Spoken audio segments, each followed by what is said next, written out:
What's going on? Matt Savoca here from Awesemo.com, filling in for my buddy Josh Engelman as I do every Saturday and bringing you my top plays on FanDuel for this 4-game slate to start off the first round of the NBA playoffs. An exciting 4-gamer, 3 of the Western Conference series kickoff today, and of course Luka Doncic being out definitely puts a damper in this first game, the Utah-Dallas game, but we still got a great lineup of games. Before we get into this one though, go ahead and like this video, subscribe to the channel, hit that notification bell so that you always know when we're going live. You guys know what to do. And if you could give me, Matt Savoca, a follow on Twitter at Draftaholic, that's always much appreciated as well. Also want to give a huge shout out to our presenting sponsor, No House Advantage. Check out the ad at the bottom of the screen there. When you sign up for No House Advantage to play all those prop-based contests over there, use promo code Awesemo to get up to a $25 first match deposit bonus. Easy as that. Okay, guys, on the screen here, you see my 10 through 6 of my top plays for this 4-game slate. Karl Anthony Towns, yeah, the salary is a lot, and really that's why he's down there, but his optimal lineup percentage does not truly indicate the type of ceiling he has. I really love some of the individual prop lines, the overs, I should say, like over 9.5 rebounds, one of my favorite props of the day. He's in the optimal lineup nearly 30% of the time, tied with Jaren Jackson Jr., who he's a decent play. I certainly like other bigs better than him, but he's still in the optimal lineup a solid 30% of the time, ninth overall on this FanDuel slate. Desmond Bane's up at 34%. That's kind of interesting. Dinwiddie, more interesting over on DraftKings, where he is a real value. Obviously, with Doncic out, he is going to play much more, not entirely necessary on the FanDuel slate. And then coming in at 6, with 36% chance of being the optimal lineup, it's Ja Morant. He's slowly working his way back. It's great to see him playing already, but that right knee soreness continues to be a worry. He's 8,800, not too expensive.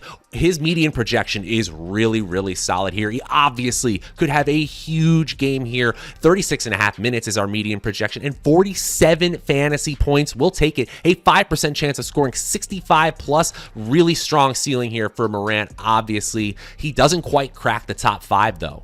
Who does? Let's watch and find out.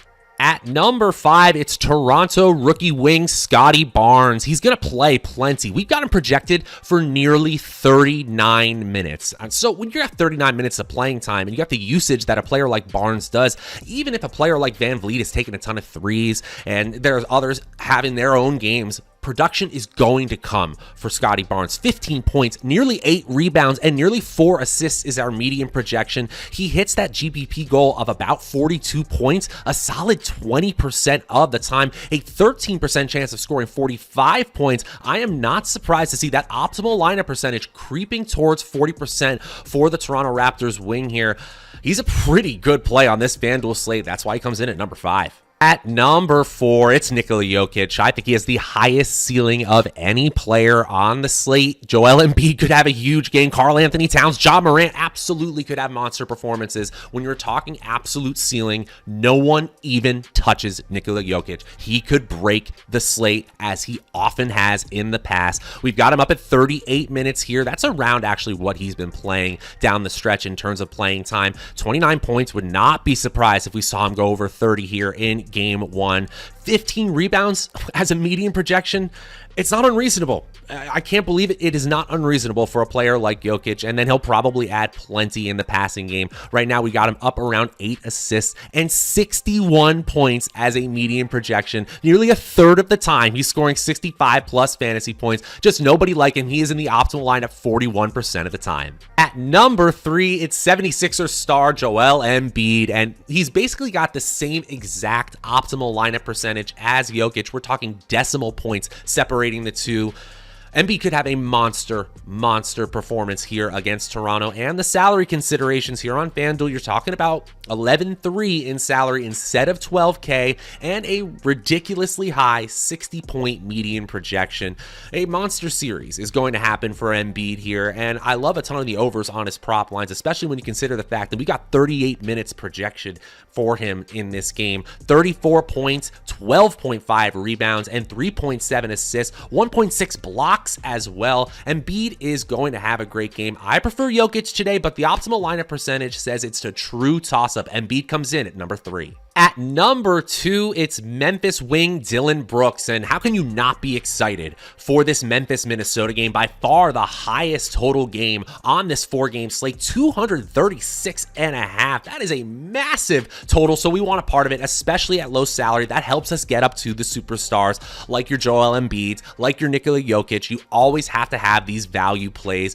33 points, we'll take it from a 5,200 salary player. We just need 40 to 45 to feel really good about him in GPPs, and we've got him projected up for 33, maybe 33 and a half minutes here for the Memphis player. 21 points is not unreasonable as an expectation. Neither is 4 rebounds or 3 assists. A really solid overall game from this 5,200 salary player would help you a whole lot in tournaments. The ceiling is somewhat limited, but we're still seeing a 13% chance of him scoring 45 points. We'll take it. A 44% chance of being in the optimal lineup. Now, before I reveal my number 1 play on FanDuel for this Saturday slate, just want to remind you guys, go ahead and like this video, subscribe to the channel, hit that notification bell so that you always know when we're going live. You guys know what to do. And if you could give me, Matt Savoca, a follow on Twitter at Draftaholic, that's always much appreciated as well. Also want to give a huge shout out to our presenting sponsor, No House Advantage. Make sure when you sign up to use promo code Awesemo to get up to a $25 first match deposit bonus. Beat your friends, not the house, but they've got all the same capabilities you're used to from the big DFS sites. Huge prize pools, huge winnings up top. It's a great place to play. Definitely check out No House Advantage today. Okay, guys, let's get into my number 1 play on FanDuel for this Saturday slate. And at number 1, Minnesota point guard Patrick Beverley. This is all about salary-based considerations. We just need 35, 38, 40 points, and we are golden at 5K in salary. Beverley's going to play plenty, right? In this super high total game, I mentioned it, 236.5 is by far the highest total game in this 4-game slate. We got him projected up at 34 minutes. So if he can produce, especially in the rebounding and assist department, and maybe a little on defense, now we're talking, especially when you consider that low salary. It is basically a coin flip chance that Patrick Beverley, because of that salary, is in the optimal lineup. Does he have a huge ceiling? No. In less than 10% of our simulations is he scoring even 45 fantasy points. Do you need that ceiling from players like EMBIID or JOKIC? Absolutely. But when we're looking at optimal lineup percentage, we're looking at that top value play, there is no one like Patrick Beverley. I am not playing Beverley and Brooks in the same lineup, but one or the other is going to be in a ton of lineups. Beverley, because of his salary-based considerations, comes in at number 1. And that is going to do it for my top plays on FanDuel for this Saturday, April 16th, 2022 slate.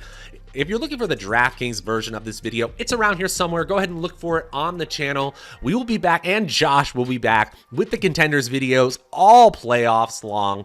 Until next time, I'm Matt Savoca. We'll see you guys later.